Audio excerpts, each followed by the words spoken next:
Yeah, Odyssey is the right word. It only took Odysseus 10 years to get home from the Trojan Wars. This is about 30 years, and I'll try to do the best I can to go through it in 10 minutes or so, and then to reflect on some of the lessons that I've learned in the hard knocks of getting from the bench to the real world, and some unexpected areas of conflict of interest that people don't talk about very much.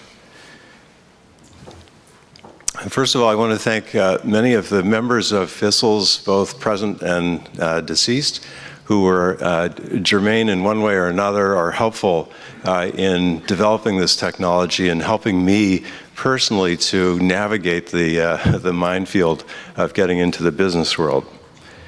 As some of you know, my major interest has been in the study of people with back pain and their disability, and methods for helping people to functionally improve so that they are not so disabled, using primarily a rehabilitation technique called functional restoration, which is based on guided by repeated measures of functional capacity. And early on in my career, one of the things that became apparent was that the relationship between measurable flexibility, strength, and endurance and sitting intolerance was very weak. It didn't really matter how strong you were, or how flexible you were, and so forth, in terms of whether you could sit. And this had tremendous impact on our ability to case manage people who are trying to get back to work. So we started to get interested in why do people have trouble with discomfort with sitting, not just clinical low back pain as most of us think of in the clinic or the OR, but these harder to quantify sensations that people don't like stiffness and fatigue, because comfort is the absence of these things. It is not a positive phenomenon. So we had the usual problem of what are the tissue sources of these discomforts, and thinking about what sort of strain patterns were the problem. So many of you are familiar with these graphs that were generated primarily by Gunnar Anderson and Alf Nachemson early on in terms of the pressures in the lower lumbar discs with different postures. And we know that sitting increases the postural strain through the lumbar spine. Also, this phenomenon of the disc movement, or the innards of the disc, so to speak, with lordosis. These ideas leading to the development of the lumbar support, which many of you know was the scientific basis of the connection between this society and the Volvo company, and was the generator, along with the relationship between Per Gyllenhammar, the CEO of Volvo, and Alf Nachemson, of the Volvo Award. So in our observation of patients in the rehab centers, though, it was pretty clear that some people preferred a kyphotic posture and other people preferred a lordotic posture. And so the argument came, well, we don't know what the structures are that are being strained, and we don't know whether kyphosis is better than lordosis necessarily, but one thing is for sure, that staying in one position for too long is painful. So that's the science, but here's what actually happened in terms of generating the idea. I was driving from Burlington, Vermont towards Cape Cod, and Robin McKenzie, another ISSLS member, had sent me one of his prototype lumbar support rolls.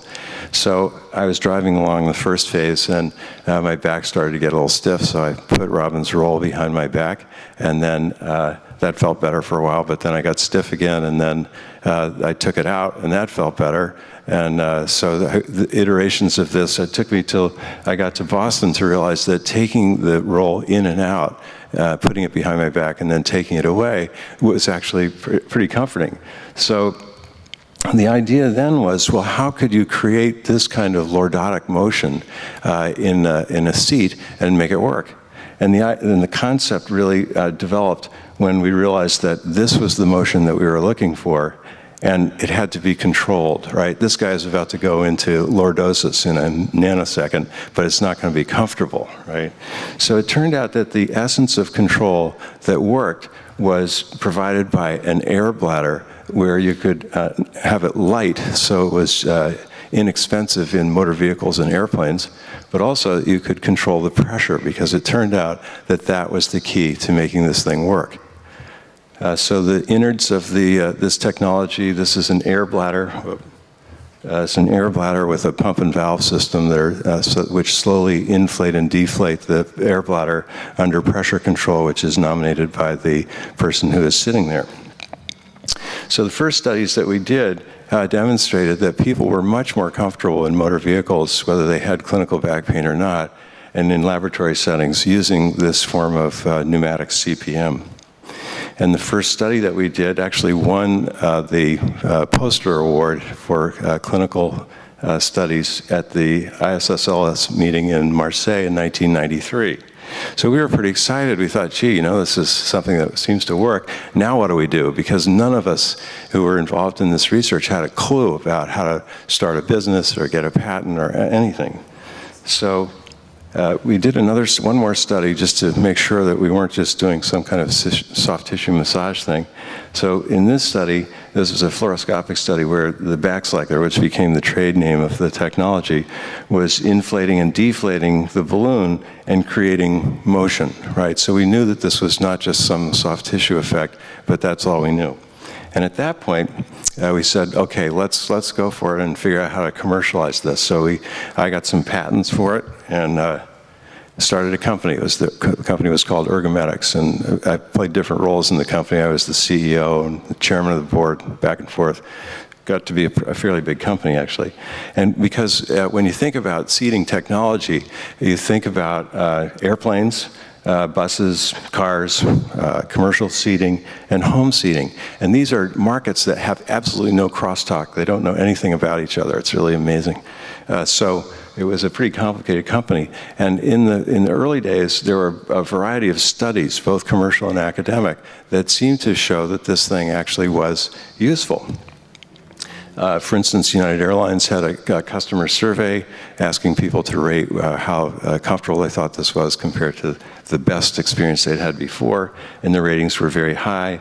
The commercial product, which looks like this, was rated by the Good Housekeeping Institute as the #1 back product. So we thought this was pretty cool. And then we got to 1996, the ISSLS meeting in Burlington. How many people went to that meeting here? Yeah, so do you know who this guy is? It's Yvonne Lendl, right? So Yvonne Lendl was our spokesperson, right? And he showed up at the meeting because there was a corporate meeting of our company across the street, and the TV cameras were there and so forth. And that's when things really went down hard for me personally. Because I had a very helpful conversation that afternoon with Bjorn, are you here? Bjorn Rudevik, and a few other people from the society approached me and said, this commercial thing that you're doing, you got to decide which side of the fence you're going to ride. Are you going to go with the commercialization of this, or are you going to stay in your academic work? Because most of my academic work had nothing to do with this, right? So they were worried about my reputation, just as Jeff was referring to in one of his slides. So my decision was to get out of academic medicine for a few years and run the company and work with the companies that were applying this technology in the real world. So just briefly to show you what the pathways are, if you get an idea, like I did, and it's an invention, that is, it's a device or a process that is new, right? And then you have to make them, right? And then you have to test them to see, do they work, right? Are they effective or efficacious? And are they safe? And if so, can you protect it? Can you own it, right? And there's a good reason for having to own it. I'll show you what it is in a minute.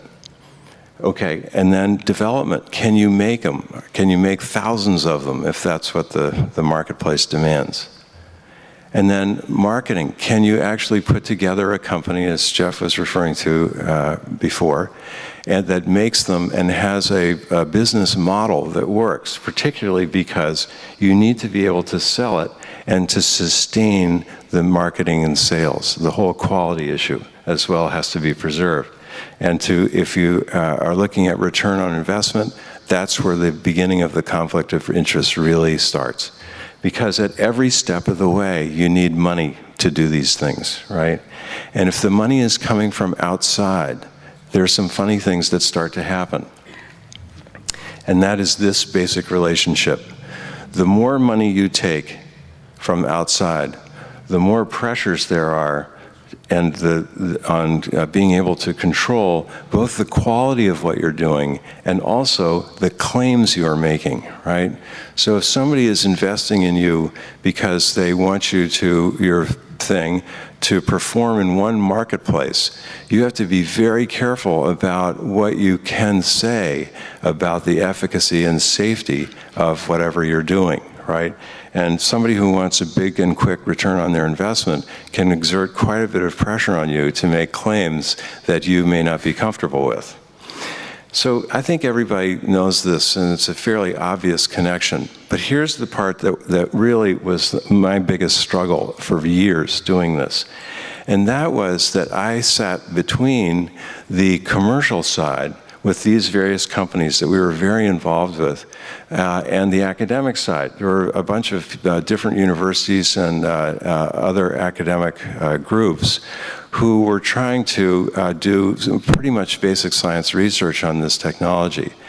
But the funny thing was that the questions that were raised on the commercial side had nothing to do with what the scientists thought was interesting, right? So while the scientists were looking for, does this work or not, and under what circumstances, and then what are the biological responses, right? What's happening to the disc mechanics and so forth. The people on the commercial side could have cared less. What they wanted to know was, how can we apply this technology to airplane seats, to recliners in home seating, to these different technologies in a way that is cheap and safe and effective, and we can make great claims, right? So it was amazing the disconnect between what was needed and by the perception of the business side and what people in laboratories thought was interesting. And because I had stepped away and said, I'm not going to get involved in this, it was a heartbreak for me sometimes to see some of the projects that were being done on the academic side and how, not misguided, but often actually misapplied the information was. Especially because it really didn't meet very well with the needs that were so obvious out there in the real commercial world. So for better or for worse, this just summarizes what I just said. For better or for worse, my conflict of interest is over because I have divested myself completely from any interest in this. So I'm happy to answer questions as they may come up. I feel like I can, for the first time with many of you, I apologize because I've never spoken in this setting about this technology since the 1990s. So here's your chance to ask questions if there are some. Thank you.